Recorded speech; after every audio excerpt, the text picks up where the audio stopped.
2020 gun deer season started out like many other years. Bow season intel raised hope with great expectations of 8 to 10 pointers being harvested. But as we said at the beginning of the year, 2020 was a year like no other, and that theme continued through the gun deer season.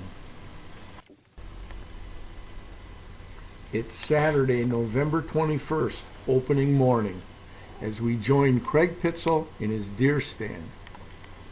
As he watches this doe come in, deciding on waiting for a bigger doe or a big buck to cross his path, he lets his first doe walk by. After all, this is only the morning of day 1 of a 9-day hunt.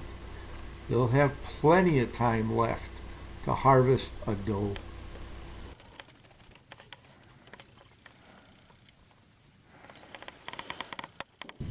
Just a few minutes ago in this area right here, had something come through, watched it come through, and at this point I saw what it was.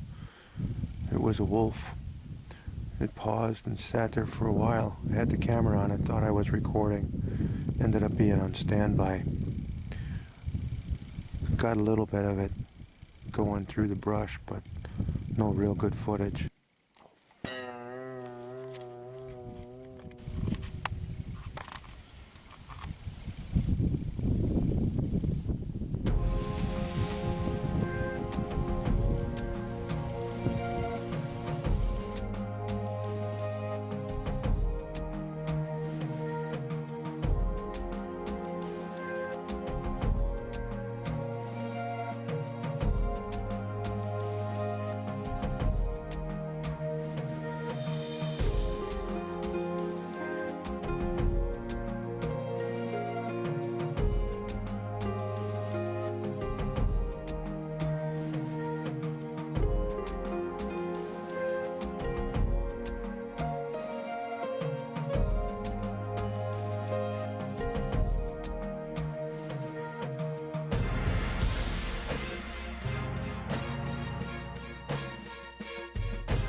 I wish I would have hit the button so that I would have got the recording. It was a real good picture.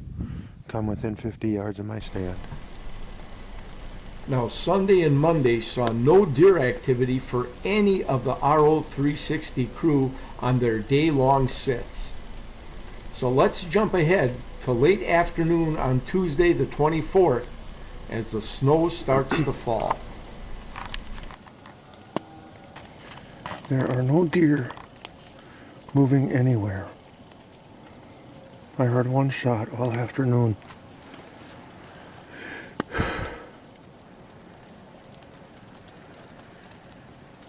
We don't know what happened to them. But boy, they sure as hell ain't around.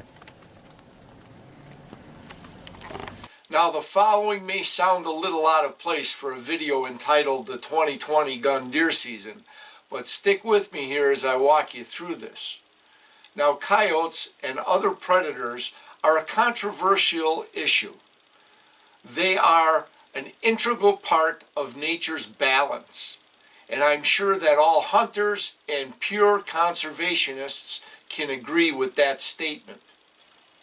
Now, you've all heard of the term survival of the fittest. It's Ma Nature's #1 and seemingly only rule.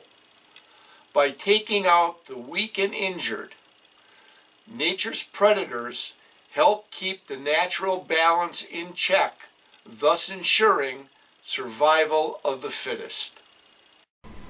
But man has tipped the scales of Ma Nature's world. Survival of the fittest has been altered as man progressed in this world, due to raising penned-in livestock, farming, creating roadways, etc. All these activities have changed the balance of Ma Nature's natural selection process. Man has challenged Ma Nature's course, and with that, also made selected changes to enhance man's progress. Thus, a few examples of man's altered survival of the fittest is summed up in a few key phrases. Roadkill. The fox is in the hen house, and the coyotes are among the flock. Now, man has provided an alternate food source for the predators that cannot survive by running down a food source to keep their existence sustainable, thus increasing the predator population and altering nature's delicate balance. Now, we've all seen the expansion of the coyote predator into old historical urban areas. After all, the coyotes are still ruled by Ma Nature's rule, survival of the fittest. They are adapting to man's changes to Mother Nature's forces. Now, certain fish, game, wildlife agencies have done studies that show that the coyote population could double in the United States if they would eliminate hunting and trapping. With man's alteration of Ma Nature's course, we must all help keep nature's balance in check, thus assuring the survival of all species. So here it is, Tuesday after the opening of deer season, and I'm out coyote hunting. Deer hunting sucks, and Steven saw a coyote on opening day. Between trail cam pictures and videos and other things, we have coyotes that have been menacing my woods.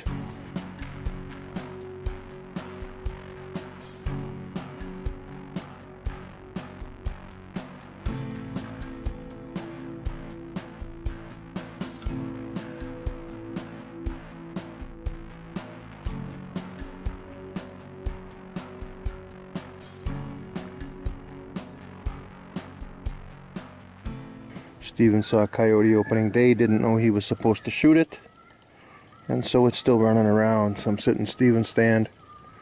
Walked out here with the orange coat on, but I'm sitting in here in my winter camouflage now that I'm up in the stand. And I'll be going out tonight and probably most evenings for coyotes. I'll set those other 4 traps. It's the coyotes causing the problems, not the wolves. That's it. From a target-rich buck and doe environment during the entire bow season, we are starting to notice now how the 40-acre hunting parcel is becoming barren of virtually any deer movement during the beginning of the 9-day gun deer season. With a huge jump in temperatures and a warm-up on Wednesday, most of the snow disappeared, just like the deer have done. So let's move ahead to Thursday, 11/26, and join Craig Pitzl checking some of the coyote sets. So here's another trap. This one's in the food plot. If you look up here, another near miss. There's a coyote print. Right there's the pan of the trap. So apparently I got to get my measurements down. So he just stepped over it just a touch and missed it. So anyways, but it didn't spook him. Nothing's dug up, nothing's messed with. So just refresh the lure. Hopefully I can, with some fish oil, hopefully he'll come back and check again now that he knows it's here and nothing happened. And I just adjusted my sticks so that hopefully he'll step on the pan next time. That's it for this one. Found the same thing at another set where the trap was closed. Doesn't look like it was dug up, but you see with all the crap in the trap, the leaves and stuff that I used for cover and the pan cover, that's what I thought maybe caused a coyote to slip out last time, or animal, whatever animal. And so I said from now on I'm not going to do that. And the last 2 I set yesterday, I didn't put a pan cover on and I didn't put leaves over it. I just left them open. Reason being is I don't want the leaves and the crap in the pan cover to give some lubrication or some slippage to where the animal can pull his paw out. And that's what I got here again. So That's 2 misses this week alone. Now, in our central Wisconsin hunting property, the most abundant food source for the coyotes are deer and turkey. And we have started to notice that the coyotes have set up shop on our 40-acre area. We have trail cam data and boots on the ground info showing that when the coyotes show up, the deer movement activity in that area changes drastically for days to come. The deer and the turkeys are starting to avoid the coyotes in our area. Found this one the other day, walking from one trap to the other. It's an old coyote den, probably from spring. Kevin had pictures of them chasing turkeys and chasing deer in the food plot. And sure as shit, if we look over, there's a skeleton of a fawn, or a young deer anyways. Probably 15 feet, 20 feet outside the front den of the coyote, or front door of the coyote den. Didn't see a back door in it. Judging by the spine, looks like a small deer. And the ribs, you can see the ribs laying down there. Those are real small. I'm guessing it was a young deer, or it could have been more than one, because the skull looks kind of big. But anyways, we got to do something about these coyotes, because they're messing up the other hunting. For instance, as coyotes move into an area that has an abundant food source, they will stay in that area until that food source will no longer sustain them. Or if another predator higher in the food chain than they are runs them out of the area. Now, coyotes will sometimes hunt in family packs when deer is the main food source in the area. It doesn't take them long to learn how to track down the weak and the injured, or the small, defenseless, and inexperienced fawns. And it won't take long for the coyotes to decimate the population or cause them to move away from the predator threat. Finding this established but now abandoned den, and a little ways away this feeding site on our 40 acres, finally set off the alarm bells for us. The coyotes were no longer just passing through, they are homesteading the property. So the RO360's crew Wisconsin gun deer season quickly turned into a full-fledged predator hunt and trapping season also.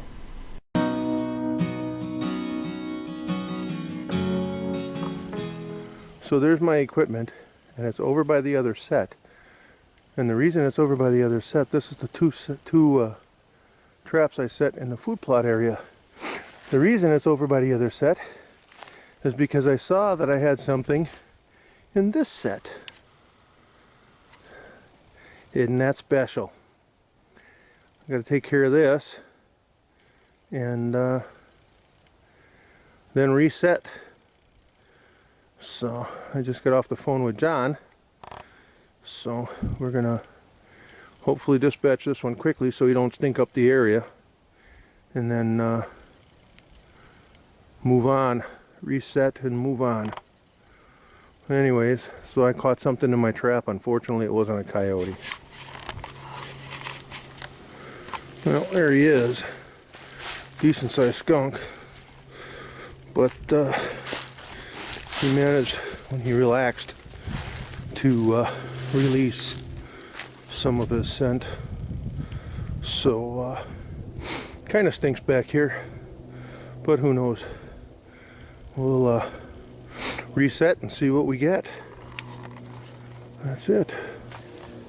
Now, as slow as deer hunting has been, and the lack of any success in coyote hunting or trapping on the 40 acres, the RO360 crew expanded their trap line to a nearby river. So, let's join them here late Friday morning as they check this trap line set on the river during their lunch hour. So hang on. There's my brother. Yep. Behind him up there on the road is the truck. Now we're at the first point here with the trees and stuff sticking out. But he put me by the second point there. He says it was he says it wasn't some kind of initiation. That's a long hike. Sure? And I'm a whiner. He sure whines a lot. If you only knew what you have to do to catch the fur. You have to put the work in. Yeah, but the fur don't pay. The fur don't come to your porch. The fur don't pay. But the fur don't come to your porch. You gotta go to the fur. It is a beautiful spot, but some good. We got access to some really good property up here, public and private land. We're out in Wasera County, and we set this river for. Well, I set a few colony traps for rats, and we set for beaver and otter. And my first trap I came up empty, but the second set came up with a young one. Yep, decent. That's medium. Is it? Yeah. Well, anyways, so that's the second one in a colony trap. Yeah. Basically, it's such an easy set. Stick it in along the bank and stake it down.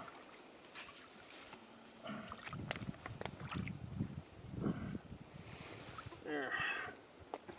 You want to take that one? I got one more to set. Hold on, hold him up so I can take a picture for Jimmy and the rest of the bunch.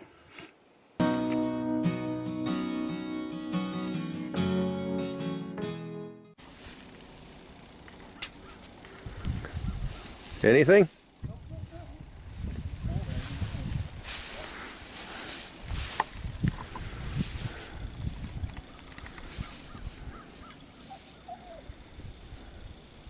You know what? I left my stick at home. I could have pulled all my rat sets with my stick, and I left it at home.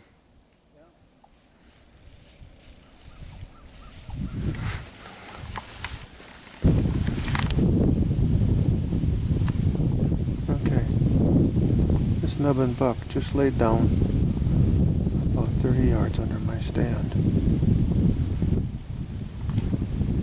I'll give you an idea. I picked up on him when he was behind me. Kind of circled around about 30 yards. Just around this way.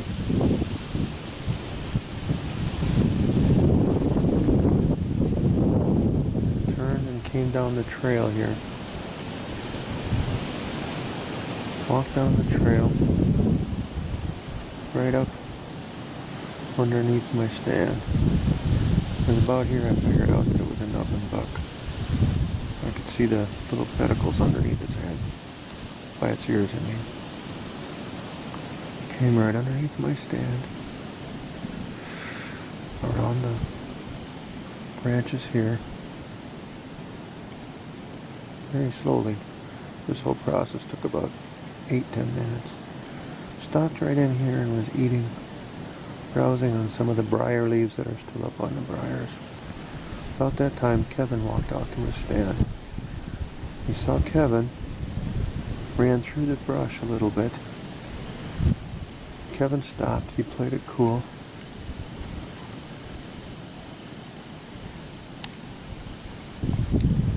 Came back over here. Kevin walked in real slow. And that little nubbin buck decided that this is where he's going to spend the evening. And so now I'm sitting here quietly in my stand, about 35 yards away from him, and waiting for something bigger to come through. But there he sits. He bedded down as Kevin was still walking into his stand. It's a beautiful evening, a little too windy. It's been a very quiet year as far as shooting. Not too much shooting. Unfortunately, the gun deer season was a bust, as only a few deer were seen during the 9-day hunt. And by Craig's comment about hearing only a single gunshot, apparently our neighbors in this area encountered the same deer situations as we did, seeing very few deer. So anyways, we've got a little stream here in Washera County. It's got some beaver and some otter action in it, according to my master trapper brother there. So we set it.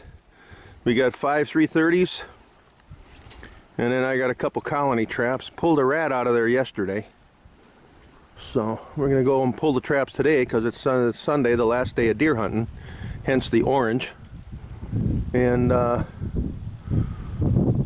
see what we got in the traps today. Now the sets along this river were inconsistent over the last couple of days, only producing a single muskrat. And the coyote trapping effort on the 40-acre parcel produced only a skunk over the 6 days, and a couple of traps that were sprung but missed the coyote catches. Now, education and experience plays a huge part in both predator and prey's existence or demise, as both will be programmed in certain ways as a result of their actions. Now, being in dangerous situations, it may result in a more cautious approach or a complete avoidance of that particular circumstance. It is this learning curve that hopefully will guide the coyotes that encountered our traps but were successfully able to avoid being caught, or scented us during our predator hunting sits, to finally move out of the area. Here's Craig posing with his successful trapping harvests.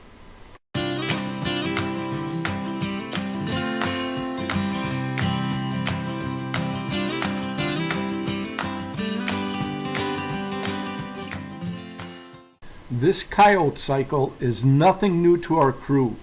Over a decade ago, there was another time of enhanced coyote pressure in the area. And during the gun deer season, Craig successfully harvested a coyote which now resides inside his trailer. Now, the future of deer hunting depends on us outdoorsmen and women. We must be able to take responsibility because of man's progress and the alteration of Ma Nature's course, that the coyote has adapted to man's alteration of nature.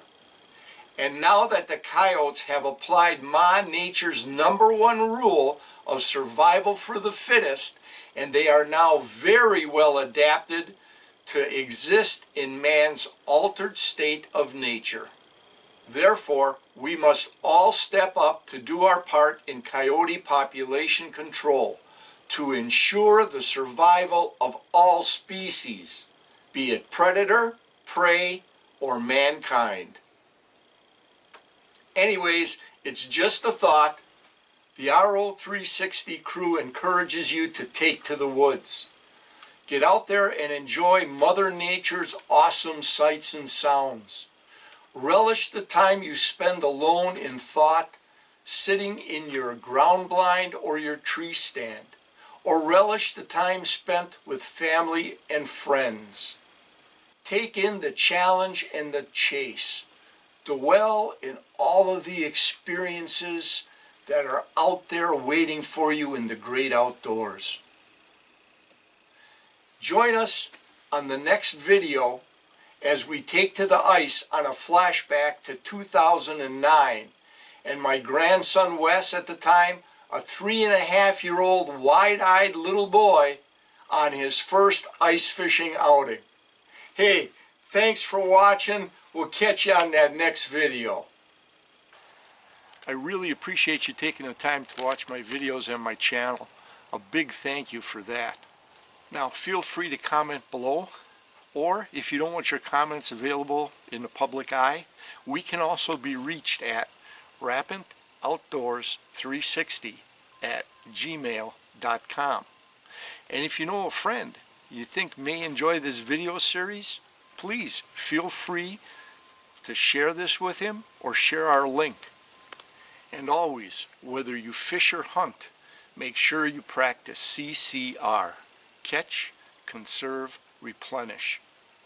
Make sure that there are resources available for future generations. We'll see you all next time.